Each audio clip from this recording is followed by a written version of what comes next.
Como foi que eu larguei toda a estabilidade de uma carreira sólida na indústria farmacêutica, toda a vida que eu tinha e sabia exatamente o que esperar dela, para me aventurar no meio da floresta e das montanhas dos Himalaias, no Butão? E como foi que tudo isso me trouxe para onde eu estou hoje? Hoje eu sou professora de yoga e meditação e tenho como minha missão ajudar mulheres a trazer uma vida mais presente. Sair um pouco dessa correria do piloto automático que a gente vive ali, vivendo naquela coisa toda, e tentando trazer uma vida mais coerente com a nossa essência. Hoje eu vivo na China, já não estou mais na indústria farmacêutica e tudo se transformou. Então, se você quiser saber um pouco mais, pega o seu chazinho, senta e vem aqui comigo que eu vou contar essa história. Essa é a nossa Conversa com Chá, onde a gente conversa um pouco sobre temas profundos, yoga, meditação, filosofia e sobre o que mais nos traz para essa vida. Vem aí! Meu nome é Liane e se você ainda não me conhece, então aproveita e senta comigo que eu vou aproveitar e vou me abrir aqui completamente para você. Eu larguei tudo que eu tinha para me aventurar no Butão. E eu vou te contar exatamente como foi que essa transição aconteceu, como foi a crise de propósito que eu vivenciei lá, porque não foi um sonho, não foram mil maravilhas.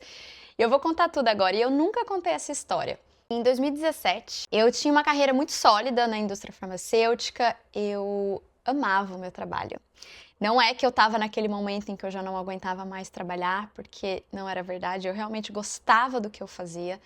Eu estava cansada, sem dúvida. Estava trabalhando muito, eu trabalhava muitas horas, mas eu gostava demais daquilo que eu realmente fazia. E eu estava num processo em que eu queria estar ali, mas eu também queria algo mais. E eu não conseguia nomear muito bem, eu não conseguia entender muito bem o que era esse algo mais, mas sabia que aquilo não estava me completando totalmente. Naquela época eu ainda não estava casada e eu e meu namorado, então já estávamos pensando em talvez sairmos para viajar ao mundo, passar um ano fora, fazendo um mochilão.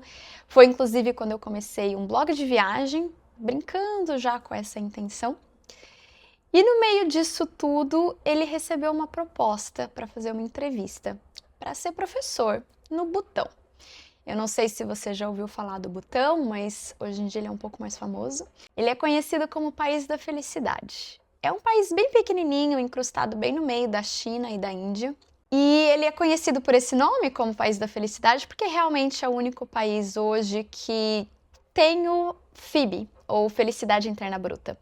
Que, enfim, eu posso vir falar dele qualquer hora um pouco mais, mas é realmente um critério como um censo, em que eles avaliam vários parâmetros, conversando com a população, e eles realmente, o governo considera a felicidade como algo essencial para a governança do país. Então nós achamos que, puxa, acho que essa é uma oportunidade interessante, que não dá para a gente simplesmente abandonar. E depois de muitas conversas e muitos pensamentos e muitas entrevistas, nós acabamos por decidir por ir.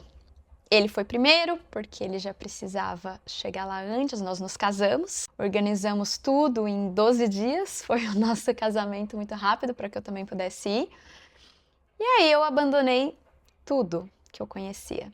Eu aluguei o meu apartamento, vendi o meu carro, pedi demissão, vendi todas as minhas coisas e embarquei em uma jornada um tanto quanto longa, do Brasil até o Butão.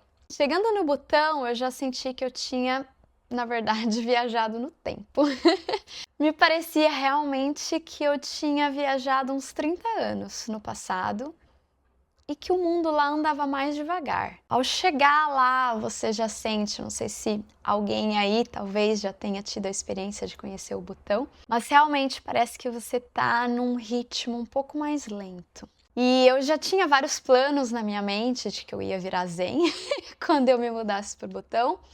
Eu ainda não praticava yoga, já tinha praticado algumas vezes, mas não era algo comum na minha vida. E eu achava que talvez lá eu ia fazer isso bastante, talvez ia até começar a meditar, que eram coisas que eu já tinha tentado na minha vida, mas nunca tinha conseguido e nunca tinha gostado muito. E eu tinha esse plano de que eu ia virar zen, eu fui com visto de esposa, então eu não poderia trabalhar. E eu cheguei a princípio contente com isso. Eu falei, eu vou chegar lá, vou tirar umas férias de pelo menos uns 3 meses para não fazer nada e depois eu vejo o que acontece. Mas, como eu vim a descobrir, o estado zen não é algo que você atinge simplesmente porque você está num local em que o mundo anda um pouco mais devagar. Esse é um estado que está na nossa mente. E eu saí do Brasil com a mente definitivamente não zen. Não é porque eu cheguei lá que de repente tudo mudou. E no começo, na verdade, foi tudo bem gostoso, tava me adaptando, ajeitando a casa, ajeitando o espaço e tudo mais. Logo a gente deu uma viajada para conhecer um pouco melhor. Mas em seguida eu entrei numa rotina e eu não fazia ideia de quem eu era mais. O que é essa rotina? Eu não conseguia me encontrar.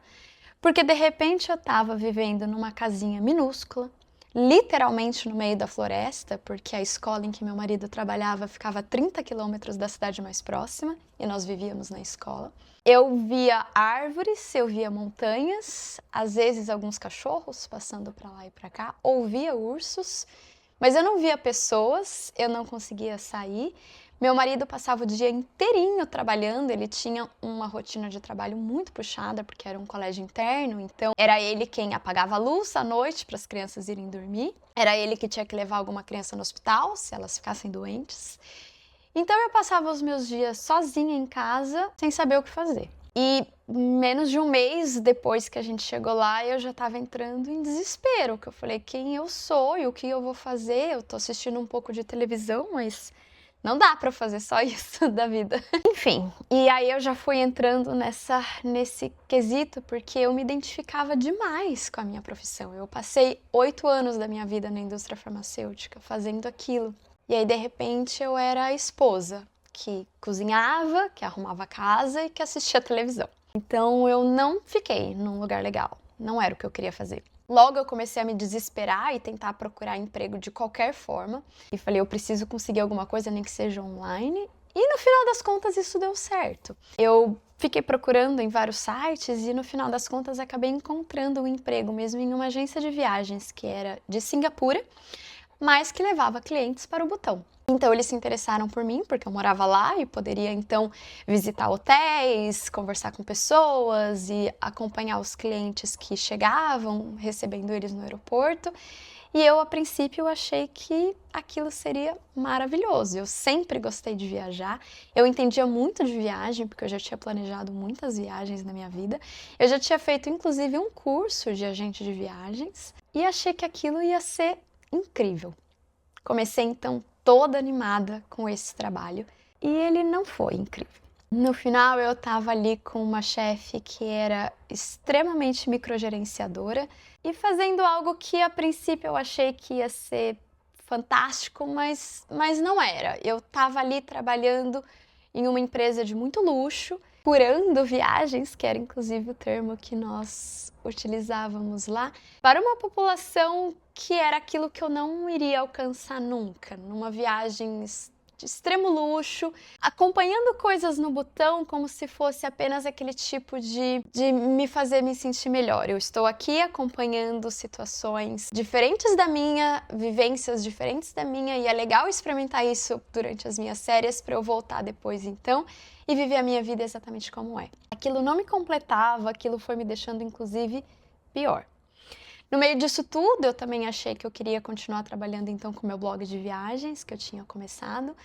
E aí, de repente, eu saí do Brasil para o Butão, de um emprego extremamente puxado, em que eu trabalhava às vezes 16 horas por dia, para de novo estar fazendo exatamente a mesma coisa, simplesmente em outra localização geográfica. Porque eu trabalhava então nessa agência de viagens, depois à noite eu queria trabalhar no meu blog, e eu só trabalhava. Junto com tudo isso, eu fui tendo vários episódios de insônia. Algo que nunca tinha acontecido comigo antes. Mas nós vivíamos no Butão em uma casa muito pequenininha. Era uma casinha de madeira super simples, com sala e cozinha tudo junto e um quarto.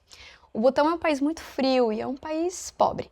Então nós tínhamos lá o que eles chamam de bucari, que é uma caixa de metal em que nós colocávamos lenha, e era isso que que conseguia proporcionar calor pra gente. Mas eu não ficava ligando isso, acendendo isso o tempo todo. Fora isso, eu tinha um aquecedor elétrico pequenininho, que seria o suficiente para me manter no meu quarto. Como no meu quarto também era o espaço que eu tinha uma escrivaninha, era ali que eu trabalhava e que eu passava o dia inteirinho. E às vezes eu saía só para cozinhar rapidinho e voltava para comer dentro do quarto, porque lá fora estava frio. Então eu passei a viver a minha vida dentro de um quarto fechado. Isso porque eu estava ali no meio das montanhas e poderia estar vivendo uma vida um pouco mais ao ar livre. Mas eu ainda não estava com essa mentalidade. Eu estava com essa mentalidade de que precisava produzir. Porque eu ainda achava naquela época que o meu valor vinha daquilo que eu faço, não daquilo que eu sou. Então ali estava eu produzindo o tempo todo, vivendo naquele cubículo, naquele espaço do meu quarto. E aí quando chegava a noite, que era hora de relaxar, eu não conseguia relaxar. E aí eu não dormia, eu acordava cansada e fui passando por esse processo vicioso, em que eu depois à noite eu estava exausta, mas não conseguia dormir, acordava de manhã cansada e exausta ainda, e aí tinha que trabalhar e fazer isso, e um emprego que não me completava. E não me entenda mal, ele era um emprego até que gostoso de se fazer, mas aquilo que eu já não tinha quando eu estava no Brasil, eu ainda não tinha com esse emprego. Ainda tinha algo que me faltava, eu só não conseguia identificar o quê. Bom, no meio disso tudo, eu comecei então a praticar yoga, algo que eu resolvi fazer. Eu já tinha praticado algumas vezes no Brasil, aqui e ali, não era algo que eu fazia com frequência.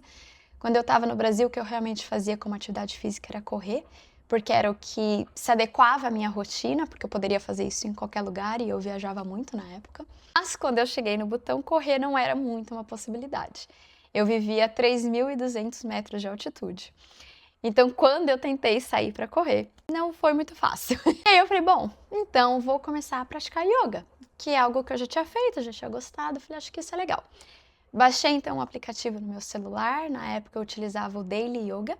Comecei a usar a parte gratuita, gostei, logo em seguida eu resolvi usar a parte paga, paguei o aplicativo e fazia ali meus 15, 20 minutos de prática todos os dias. E era esse o momento do meu dia em que eu encontrava contentamento. E ali eu estava ali movendo o corpo, fazendo uma pratiquinha simples, curta, rápida, mas aqueles pequenos movimentos do corpo já me transformavam.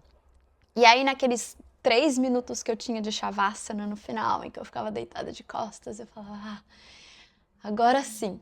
E aí depois eu acordava e seguia a minha vida.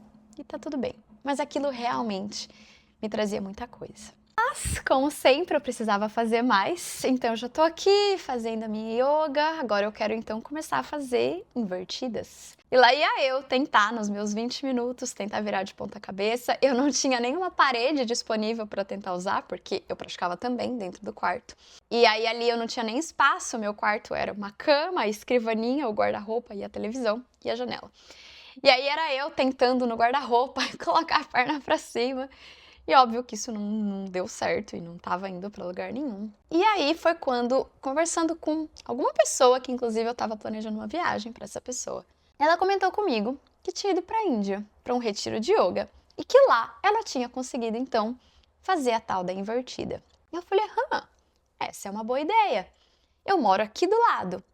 É só eu estava querendo ir para o Brasil de qualquer forma, e para ir para o Brasil eu precisava passar pela Índia, não tem voos diretos do Butão para lá.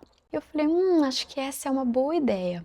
Eu já estava, como eu disse, não estava em um lugar legal, acho que vocês já conseguiram entender isso. E aí foi quando eu resolvi então conversar com a minha chefe e pedir demissão.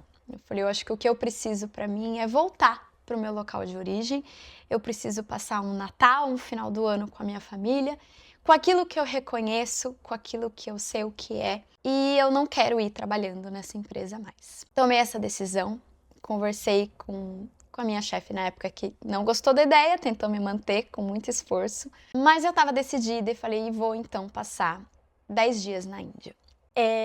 Então comecei a busca por um local onde eu pudesse fazer um retiro de yoga. E comecei, pesquisei aqui, pesquisei ali, mandei e-mails, vários me responderam. Um deles me respondeu e nem era o mais barato, mas eu não sei. Quando eu recebi o e-mail deles de volta, com as informações, com tudo que eu precisaria fazer ali. Isso é algo que realmente não tem nenhuma palavra em que eu consiga explicar. Eu simplesmente recebi o e-mail e soube, é para esse lugar que eu vou. Me inscrevi então para esse lugar. Então eu migrei. Falei, bom, vou experimentar então para ver o que acontece. Eu já tinha passado um ano que eu já estava no Butão, em uma situação em que eu não sentia contentamento na minha vida. Eu não tinha essa percepção de quem eu era mais. Eu estava trabalhando muitas horas, sendo que eu nem precisava daquilo, mas eu estava enlouquecidamente, sem conseguir dormir bem, extremamente isolada do mundo, de todos, até sem a companhia do meu marido, que passava o dia todo trabalhando. Às vezes eu sentia necessidade de dormir durante o dia, porque, como eu disse, eu tinha um sono bem complicado à noite. Várias coisas foram ali acontecendo em que eu não estava me sentindo feliz. E eu sabia que alguma coisa precisava mudar. E aí foi quando eu experimentei e fui. Vou então passar 10 dias na Índia sozinha. Daqui eu sigo para o Brasil. Vou passar Natal, Ano Novo, estarei com a minha família, estarei acompanhada. E aí, em fevereiro, eu voltaria de volta para o Butão. Meu marido foi também, mas ele tinha férias mais curtas, então para ele acho que foram somente 20 dias. Eu passei 2 meses entre Brasil e Índia. E aí agora começa o que eu realmente chamo de despertar. E eu sei que para algumas pessoas isso é um evento único. Para mim foi um processo longo e complexo, de mais de 3 anos. E aí eu vou te contar exatamente o que aconteceu nesse despertar a partir daqui, na parte 2 desse vídeo. Então, se você gostou e você está interessado em entender um pouco mais, continua aqui.